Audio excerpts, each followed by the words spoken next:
What does it truly mean to speak to a woman and command her mind? Not as a needy, nice guy, not as someone starving for attention, but as a strategist. A man who understands exactly what he's saying and the reason behind every word. Most men lose before they even begin because they speak from need. They crave attention. They seek approval. They want to be liked.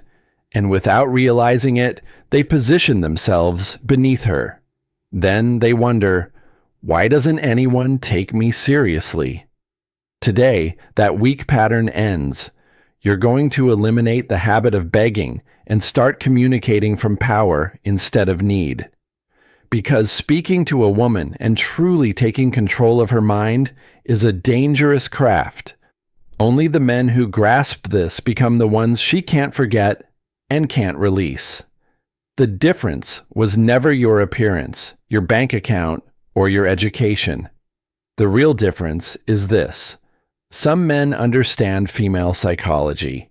The rest remain confused, frustrated, and invisible.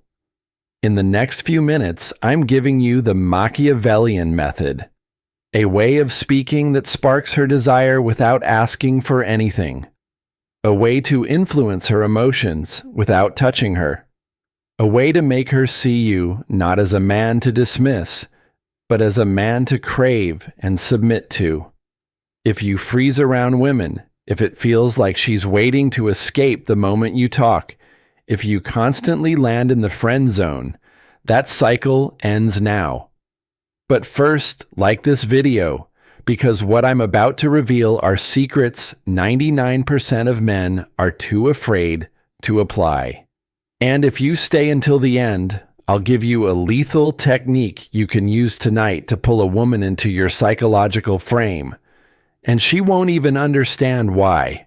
Why do some men dominate while others are ignored? It isn't looks. It isn't luck. It isn't money. It's this. The man who controls the conversation is the man who doesn't require her approval. When you talk to a woman, you're not simply trading words. You're trading power. In the first 5 seconds, she isn't analyzing your sentences. She's reading your energy.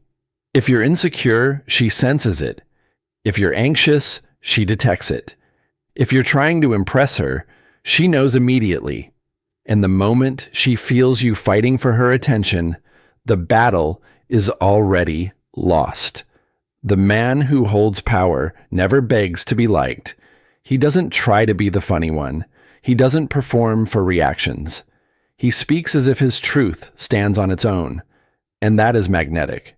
Why do most men destroy desire? Because they sabotage attraction before it ever has the chance to grow. Not because they're bad men, but because they communicate from submission. Their words, tone, and energy all send the same silent message.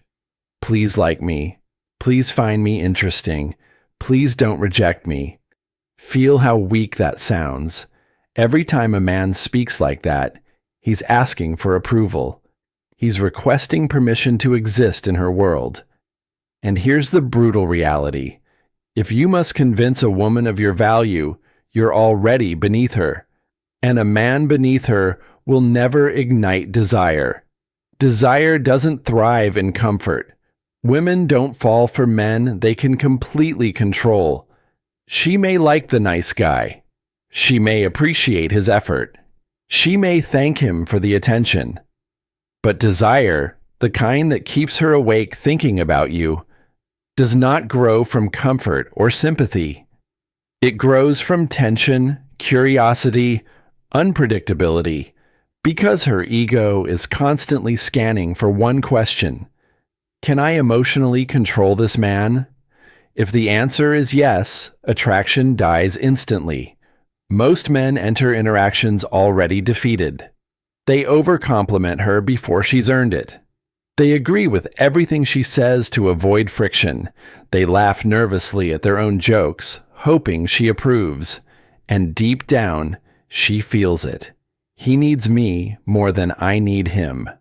The second she senses total emotional control over you, her attraction switches off.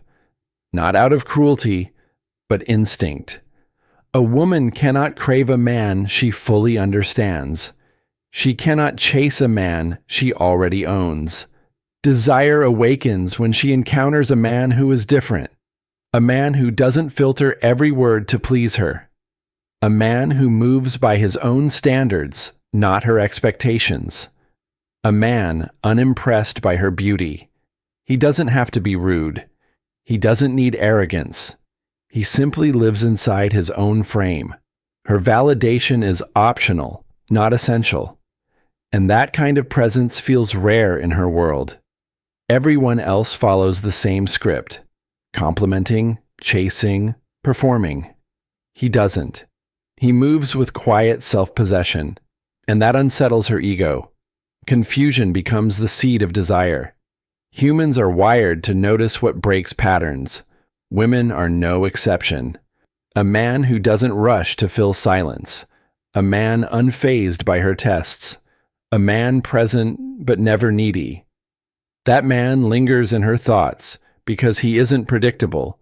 He becomes the question she can't answer.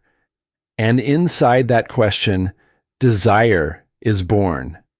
The shift begins here. Stop being the emotional servant. Most,